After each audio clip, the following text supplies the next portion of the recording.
Good morning, सुप्रभात। मध्य प्रदेश के 55 जिले के अतिथि शिक्षकों को नमस्कार। मध्य प्रदेश के मुख्यमंत्री श्री मोहन यादव और राव प्रताप सिंह का कहना था कि मध्य प्रदेश के अतिथि शिक्षकों के लिए हम बेहतर से बेहतर करेंगे, किंतु आपको बता देते हैं कुछ नहीं कर पाए और हमारे मध्य प्रदेश के अतिथि शिक्षकों को आज कुछ भी नहीं मिला। इस कारण से आपको बता देते हैं नियमितीकरण की मांग और अवकाश की मांगों को लेकर कर रहे अतिथि शिक्षकों का प्रदर्शन आज तक पूरा नहीं हो पाया। इस कारण से मध्य प्रदेश में एक बेरोजगार फैल गई। इस कारण से आपको बता देते हैं कि मध्य प्रदेश को छोड़कर आज देहरादून में संविदा कार्य कर रहे उनको नियमित करने की प्रक्रिया नियमावली बना ली गई है। मात्र मध्य प्रदेश को छोड़कर क्या हो रहा है, जिस तरह से आपको बता देते हैं अतिथि शिक्षकों को समय से वेतन भी नहीं मिल पा रहा है। इस कारण से मध्य प्रदेश के अतिथि शिक्षक कई प्रकार के कार्य कर अपने बच्चों का भरण पोषण कर रहे हैं। शिक्षा मंत्री ने कहा था कि मैं बहुत ही जल्दी आपके लिए बहुत कुछ करूंगा, लेकिन कुछ नहीं कर पाए। दोस्तों, वीडियो पूरा देखें ताकि आपको जानकारी प्राप्त हो सके।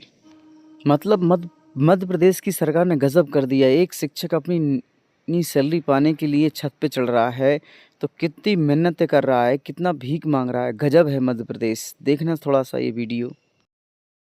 वेतन मिल जाएगी पांडे जी, ये ना करिए, वेतन मिलेगी आपकी, आप आ जाइए नीचे।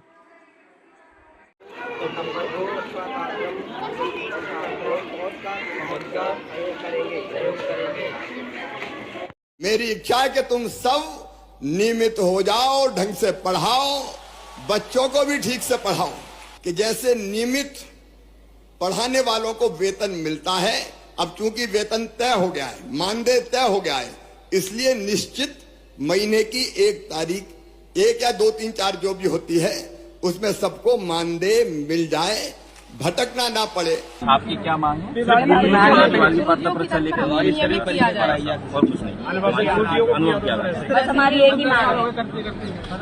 कहा कि जितने अतिथि विद्वान हैं उनको अधिकतर लोगों को काम पे ले चुके हैं। जो बाकी बच्चे उनको भी हमने उसकी लिंक ओपन की है, वो सारे लोगों को लगा भी रहे हैं। कोशिश कर रहे हैं कि विभाग में ये जो हमारी जो प्राध्यापकों की जो कमी है उसकी पूर्ति भी कर दे और विभाग में परमानेंट टाइप के लोग भी नहीं और विद्यार्थियों को कोई कष्ट भी नहीं आना चाहिए।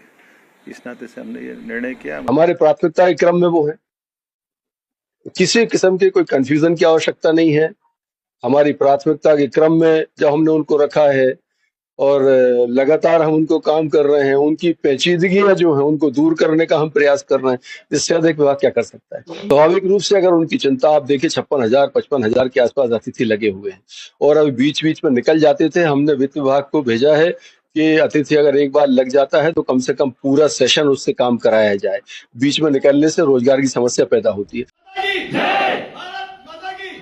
अतिथि शिक्षक संघ जिंदाबाद, जिंदाबाद। अतिथि शिक्षक संघ जिंदाबाद, जिंदाबाद। अटेंडेंस नहीं लगाएंगे, हमारी मांगे पूरी करो, हमारी मांगे पूरी करो। भारत माता की जय, वंदे मातरम, वंदे मातरम। भारत माता की जय। अटेंडेंस नहीं लगाएंगे, अटेंडेंस नहीं लगाएंगे।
देखिए सर, अतिथि शिक्षक परेशान होते हुए ये अटेंडेंस के लिए और सरकारी टीचर देखो ऐश कर रहे। देख लो सर, देखो सर, ये जा रहे बिना बिना अटेंडेंस लगाए, जो है सरकारी नौकरी को जलवा, बेचारे देखो ये हो रहे हैरान। देखो सर श्रीमान जी, सब जगह देख लो, ये बेचारे देखो मोबाइल ले फिर ये गाड़ी पे देखो ठहरे, देख लो सर, देखो भाई साहब ये कर रहे हैं, ये चले गाड़ी लेके, देख लो, देख लो सर, ये चले। अति शिक्षक संघ जिंदाबाद जिंदाबाद, अति शिक्षक संघ जिंदाबाद जिंदाबाद।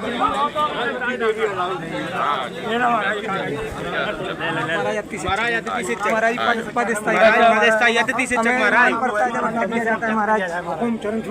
अतिथि शिक्षक महाराज जी हमारा पदस्थाई करवाओ, महाराज हमारा भविष्य सुरक्षित करवाओ। आप लोगों की क्या भावना है इन अतिथि शिक्षकों के प्रति? हम यही चाहते हैं कि अतिथि शिक्षक परमानेंट हो जाएं, क्योंकि इनके ना होने से हमारी पढ़ाई इफेक्ट होती है, क्योंकि कई जगहों पे बहुत से काम होते हैं, चुनाव वगैरह इनमें टीचरों को लगा देते हैं, जिसकी वजह से हमारी पढ़ाई बैठ ही जाती है कि हम पीरियड लेने के लिए जाते हैं, कोई टीचर होता ही नहीं है पढ़ाने के लिए। इसलिए हमारी दरख्वास्त है कि अतिथि शिक्षकों को परमानेंट किया जाए। और इन अतिथि शिक्षकों को 5 महीने से बढ़ा हुआ मानदेय नहीं मिला, क्या कहना चाहेंगे आप? बिल्कुल गलत बात है, बाकी के टीचरों को ज़रूरत से ज़्यादा तनख्वाह दी जा रही है, लेकिन अतिथि शिक्षकों को उनकी ज़रूरत के हिसाब से तनख्वाह नहीं दी जा रही, बल्कि वो उतना ही पढ़ाते हैं जितना कि परमानेंट टीचर पढ़ाते हैं। तो ये पूरी तरह से अन्याय है। बहुत बहुत धन्यवाद। साल का तो अब बीच में कोई भी गैप नहीं होगा, एक बार अनुबंध हो गया तो पूरे साल चलेगा, क्योंकि कुछ समय पढ़ाए वो उस समय करें क्या, आखिर उनकी भी तो जिंदगी का सवाल है।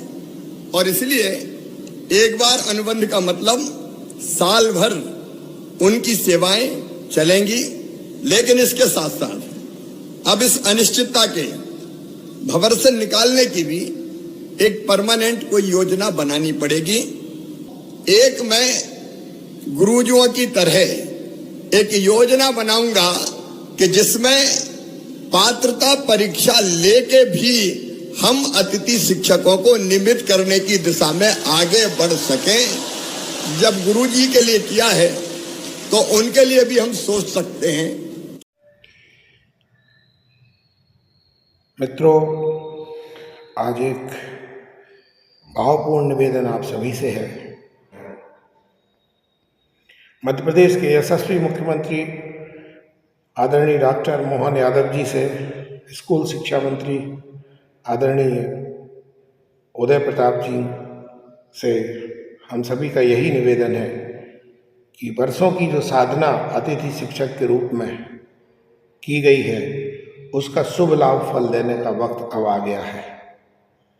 हम सभी को इन विपरीत हालातों से उबारने में यदि आज कोई सक्षम है, यदि कोई हमारा संबल बन सकता है, तो वह आप हैं आदरणीय। आप अच्छी तरह जानते हैं कि मध्य प्रदेश की लगभग 100% शिक्षा की जो रीढ़ की हड्डी है स्कूल शिक्षा विभाग में, वह अतिथि शिक्षक हैं। बहुत मेहनत से वे सभी अध्यापन कार्य करते हैं तथा बच्चों के प्रति समर्पित भाव से अध्यापन कराकर 100% परिणाम भी देते हैं। इसका प्रत्यक्ष प्रमाण है बच्चों के द्वारा दी गई अभिव्यक्ति। अनेक स्थानों पर अधिकारियों ने भी खुलकर कहा है कि अतिथि शिक्षकों की मेहनत के कारण मध्य प्रदेश के बच्चों का भविष्य उज्जवल हो रहा है। वर्षों की यह साधना है। न्यूनतम मानदेय में अतिथि शिक्षक अपनी सेवाएं दे रहे हैं। हमारा आपसे निवेदन है, छत्तीसगढ़ सरकार की तर्ज पर एवं भारतीय जनता पार्टी शासित अन्य राज्यों की तर्ज पर पूर्व मुख्यमंत्री आदरणीय शिवराज सिंह चौहान जी ने जो घोषणाएं की थी महापंचायत में अतिथि शिक्षकों के लिए, अतिथि विद्वानों के लिए, उन सभी घोषणाओं को पूरा करने का वक्त अब आ गया है। कार्यक्रम तो हमारा 5 सितंबर को शिक्षक दिवस को ही होना था, क्योंकि वह दिन गुरु दक्षिणा पर्व के लिए सर्वाधिक उपयुक्त होता, लेकिन माननीय प्रशासन की कुछ अन्य व्यवस्थाएं थीं जिनके कारण अनुमति नहीं मिल पाई। कोई बात नहीं, आपने 16 सितंबर के लिए अनुमति दी है, इसके लिए आपका बहुत बहुत आभार है माननीय सरकार का, माननीय प्रशासन का। और आपसे निवेदन यही है कि इस बार अतिथि भाइयों को, अतिथि बहनों को खाली हाथ मत लौटाइए। बड़ी उम्मीद से आपके दर पर आए हैं, बड़ी उम्मीद से एक आस लगाई है। आज आप हमारे प्रदेश के मुखिया हैं, आदरणीय सिंधिया जी केंद्र में वरिष्ठ मंत्री हैं, आदरणीय शिवराज जी केंद्र में बड़े पद पर सुशोभित हैं। आप तीनों ने ही मिलकर अतिथियों के लिए संवेदनशीलता का भाव व्यक्त किया था। हम उस भाव के बहुत आभारी हैं और हम सभी आपको यह विश्वास दिलाते हैं, आप हमारी मदद कीजिए, आप हमारे संबल बनिए, आप हमारे लिए विश्वास का प्रतीक बनिए। हम मध्य प्रदेश के स्कूल शिक्षा विभाग का स्तर सुधारने में तन मन प्राण से अपने कर्तव्य का पालन करेंगे।